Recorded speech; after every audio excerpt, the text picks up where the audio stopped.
அனைவருக்கும் வணக்கம். நான் உங்கள் ராஜாடிக்கிறப்பா. நான் இன்றைக்கு இறாலில் தான் ஒரு பிரியாணி செய்து காட்ட போகிறேன். வாங்கோ அப்படி செய்து பார்ப்போம். இப்போ இறால் பிரியாணிக்கு நான் இதில் பாஸ்மதி அரிசி 2 கப் எடுத்து வச்சுருக்கிறேன். இதில் 1 கிலோ இறால் எடுத்து கழுவிலாம் க்ளீன் பண்ணி வச்சுருக்கிறேன். இதில் 1/2 கிலோ தக்காளி பழம் வெட்டி வச்சுருக்கிறேன். இதில் எண்ணெய் தேவையான அளவு. இதில் ஒரு குடமிளகாய் எடுத்து வெட்டி வச்சுருக்கிறேன். மற்ற இதில் 2 பெரிய வெங்காயம் வெட்டி வச்சுருக்கிறேன். இதில் 10 பச்சை மிளகாய் வெட்டி வச்சுருக்கிறேன். தேவையான உப்பு, இதில் கொஞ்சம் புதினா, கொஞ்சம் மல்லி, மற்றது ஒரு தேசிக்காய் எடுத்து வச்சுருக்கிறேன்.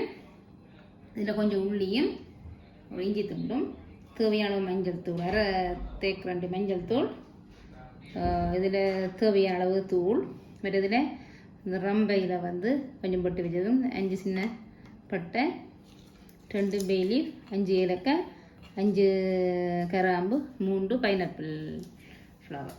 இவ்வளோ வந்து எனக்கு தேவையான பொருட்கள். வாங்க எப்படி செய்யணும் பார்ப்போம்.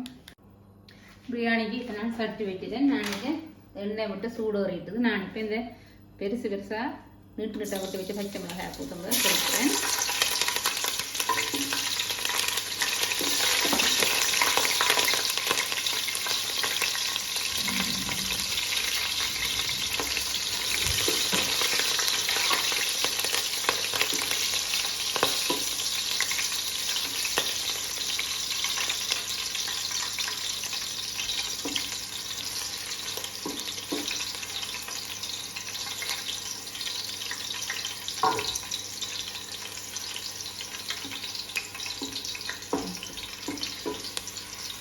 இந்த வெள்ளையாக வரும் வரைக்கும் பொரிக்கணும். இப்போ வெள்ளையாக நான் இதை எடுக்க போகிறேன்.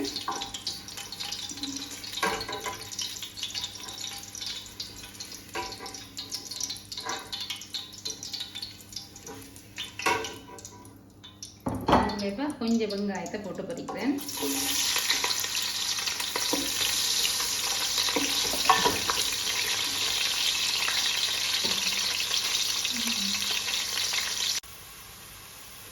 வெங்காயம் இப்போ பொரிஞ்சிட்டது. நான் இந்த வெங்காயத்தை எடுக்க போவேன்.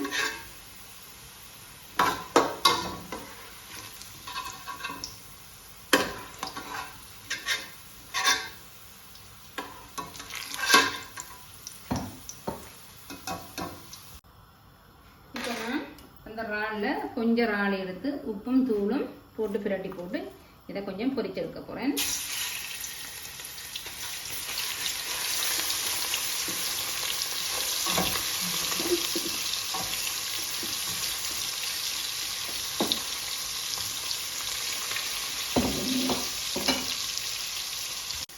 இறால் இப்போ பொரிஞ்சிட்டு நான் இப்போ இறால் எல்லாம் பொரிக்கக்கூடாது.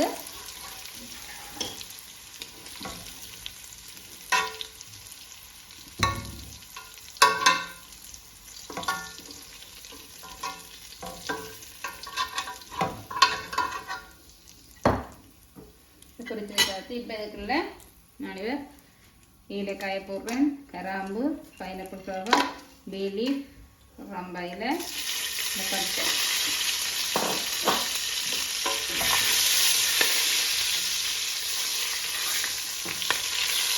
பச்சை மிளகாய் போடுறேன்.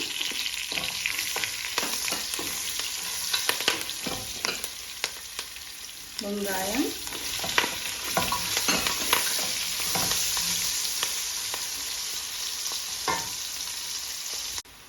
இப்போ வெங்காயம் கொஞ்சம் வதங்கிட்டு இந்த எண்ணெயை கொஞ்சம் நான் வடித்து எடுத்துறேன். கீழே இந்த இது இருந்தனாடி நீங்கள் அந்த எண்ணெயை வடித்து போட்டு கழுவி போட்டு செய்யலாம், அப்படியே போடலாம். இந்த இறால் பொரிச்செண்ணை நல்லா வாசமாக இருக்கும். நான் இப்போ இதுக்குள்ள இந்த குடமிளகாயாக போட்டு வதக்குறேன். இதுக்குள்ள இப்போ நான் ஒரு கொஞ்சம் புதினாவையும் கொஞ்சம் மல்லியையும் போடுறேன்.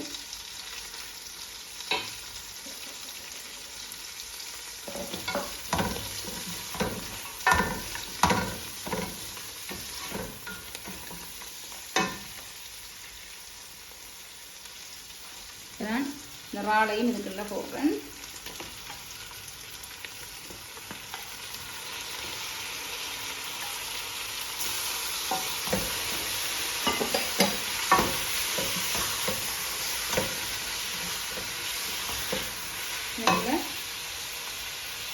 மஞ்சள் தூளையும் போட்டு இதுக்கு தேவையான அளவு உப்பையும் போட போகிறேன். இந்த கறிக்கு கணக்கான உப்பை போடுறேன். நல்லா இது இப்போ வதங்க வரும். ஒரு 5 நிமிஷம் இதற்காக வதங்க விடுவோம். இப்போ இறால் வந்து வதங்கிடுது. நான் இப்போ இதுக்குள்ள இந்த தக்காளி பழத்தை போடுறேன். இதில் இஞ்சி உள்ளி குத்தி வச்சுட்டு இதையும் போடுறேன்.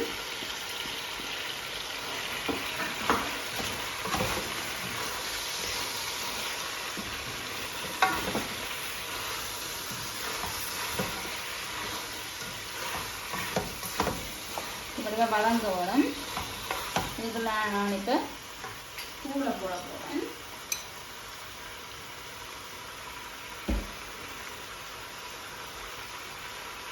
தனி செத்தல் தூள் போடலாம். ஆனால் இந்த இறால் முன்னாடி கொஞ்சம் கருத்தூள் போட்டால் நல்லா இருக்கும். அதான் நான் கருத்தூள் போட்டேன்.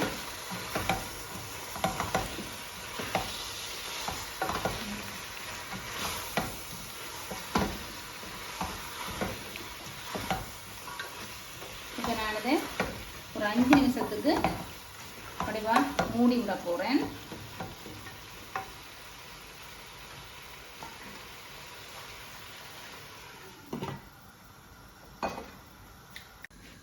நான் இப்போ இங்கால இறால் வதங்கி கொண்டிருக்க கறி இங்கால நான் பாஸ்மதி அரிசியை கழுவி போட்டு ரொம்ப போட்டிருக்கோம். இது கொஞ்சம் அரிசி பதத்தில் நாங்கள் வடிக்கணும்.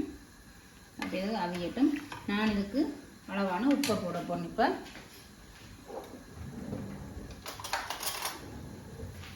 இந்த அரிசிக்கு அளவான 2½ கப் அரிசிக்கு நான் 2½ கப் இதில் உப்பு போடுறேங்க. தண்ணி நிற்கிற முன்னாடி 2½ கப் உப்பு போட்டுருக்கு. இது நல்லா கொதிக்கட்டும். இப்போ நான் இதை இந்த 5 நிமிஷம் விட்டு நான் வதங்க பார்ப்போம். இந்த இறால் இப்படி வதங்கியிருக்கோன்னு பார்ப்போம். கொஞ்சம் குறைச்சி விட்டுருக்கு நடுப்பு. இன்னும் கொஞ்சம் குறைச்சி விடுறேன் நடுப்பை. கலப்படம் நல்லா வதங்கிட்டுது. காலம் வதங்கிடுது. நான் இதுக்குள்ள இப்போ என்ன செய்ய பண்ணுறேன்னா புளியை இதுக்கு புளிஞ்சு விட போகிறேன்.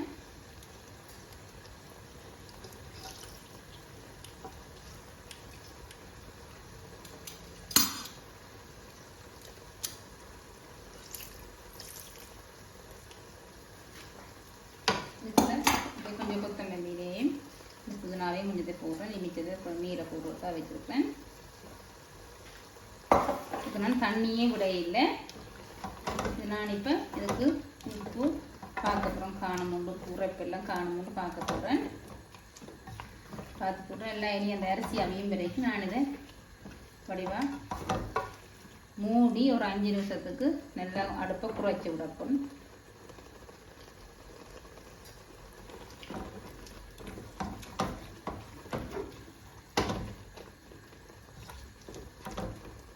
உப்பு காணும் நம்ம பார்த்து போடலாம். அரிசியும் போட்டாலும் பார்த்து போடலாம். நல்லா அடுப்பை நான் குறைச்சி விட்றேன்.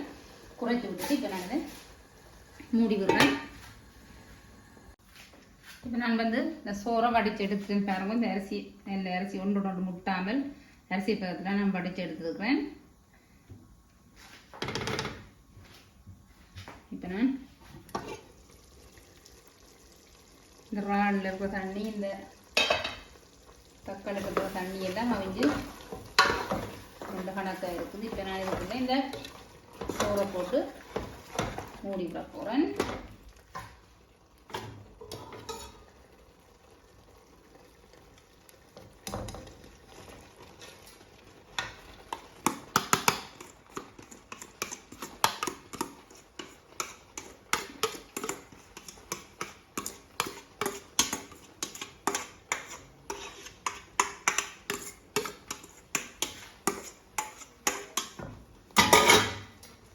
இப்போ நான் இப்போ வந்து ஒன்றும் கிளற இல்லை. இப்போ வடிவாக சோறை மேலே போட்டு நல்லா அடுப்பு குறைச்சி தான் விட்டுருக்கேன். இதுக்குள்ள இந்த கொத்தமல்லியிலையும் இந்த புதினாவுக்கு இதையும் மேலே போட்டு 5 நிமிஷத்துக்கு தான் நான் மூடி விடப்போ நல்லா அடுப்பு குறைச்சி விட்டு 5 நிமிஷத்தில் பார்க்கலாம்.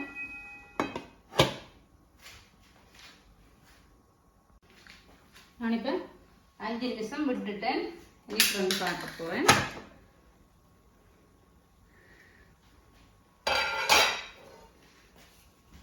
நகப்ப வைக்கையில் இந்த சோறெல்லாம் ஒன்று முட்டை பிள்ளைகள் நல்லா வந்திருக்குது.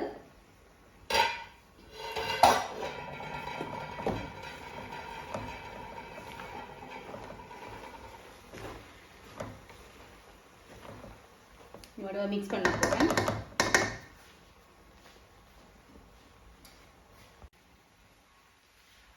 கறி வடிவா சோறோட எல்லாம் ஒட்டக்கூடிய மாதிரி மிக்ஸ் பண்ணணும்.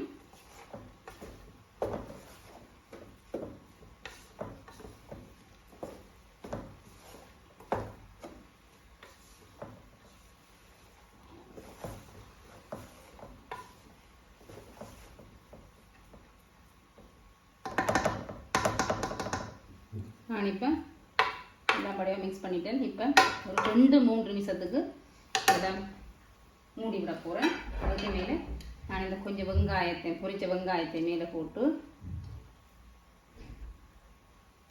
இந்த பச்சை மிளகாயம் போட்டு இந்த பொரித்து வச்ச இறாலையும்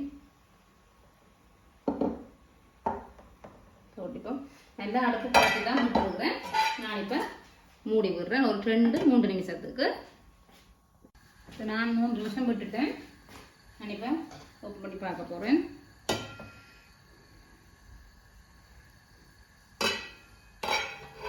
சோளெல்லாம் 1-2 முட்டுப்படையில் நல்லா தான் வந்துருக்குது. நான் இப்போ அடுப்பை ஓப்பன் பண்ண போகிறேன்.